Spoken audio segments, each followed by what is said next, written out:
एक बार की बात है कि शाम का कोई 8 बज चुके होंगे, तेज़ बारिश हो रही थी।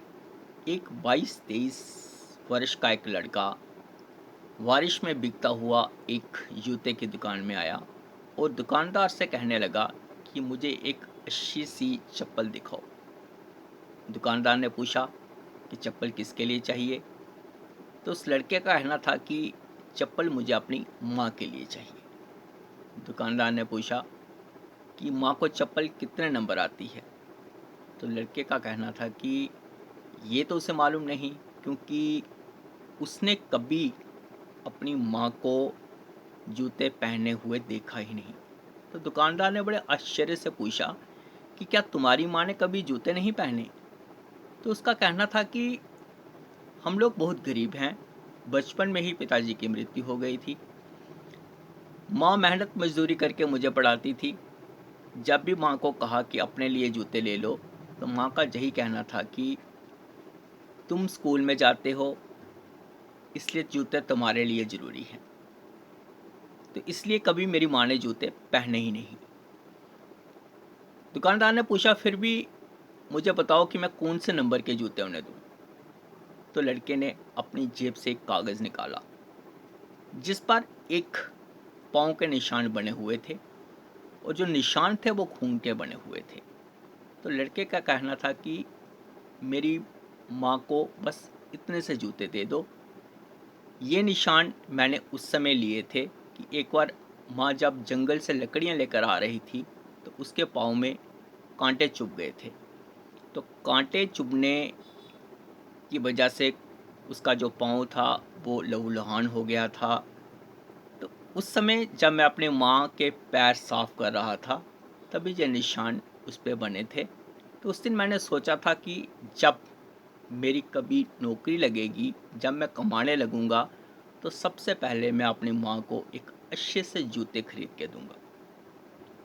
तो आज मेरी नौकरी लग गई है, मुझे आज पहली जो तनख्वाह मिली है, तो उसी तनख्वाह से मैं माँ के लिए जूते लेने के लिए आया हूँ। दुकानदार ने एक बढ़िया से जूते निकाले और उस लड़के को दे दिए। लड़के ने फटाफट पैसे निकाले और जाने लगा। जैसे ही वो जाने लगा, तो दुकानदार ने उसे आवाज़ लगाई कि ज़रा ठहरो।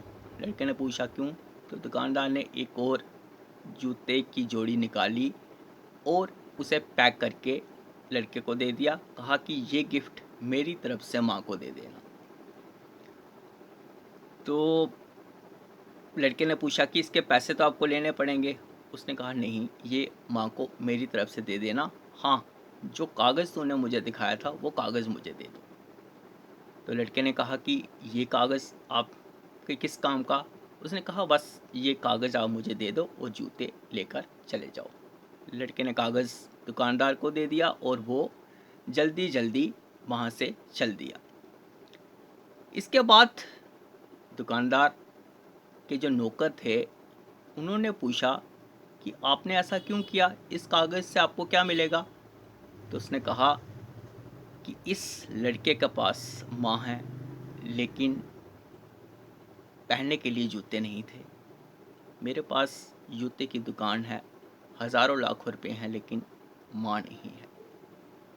हम जिस लक्ष्मी की पूजा करते हैं, वो यही तो है। उस दुकानदार ने वो कागज़ उठाकर पूजा में रख दिया। उसके बाद दुकानदार की आंखों में भी आंसू थे। वहाँ पर जितने नौकर थे, उनकी आंखों में भी आंसू थे। तो कहने का तात्पर्य ये है कि जिन लोगों की माँ नहीं है, वो तो बदनसीब हैं ही, लेकिन जिन लोगों की माँ है, वो उनकी कदर नहीं करते, वो उससे भी ज़्यादा बदनसीब हैं। तो ऐसी कहानियाँ हम आगे भी आपको ज़रूर सुनाते रहेंगे। तो आज के लिए केवल इतना ही। आपको हमारी ये कहानी कैसी लगी, इसके विषय में हमें ज़रूर लिखिएगा। तो फ़िलहाल मुझे दीजिए इजाज़त। नमस्कार। जय माता दी।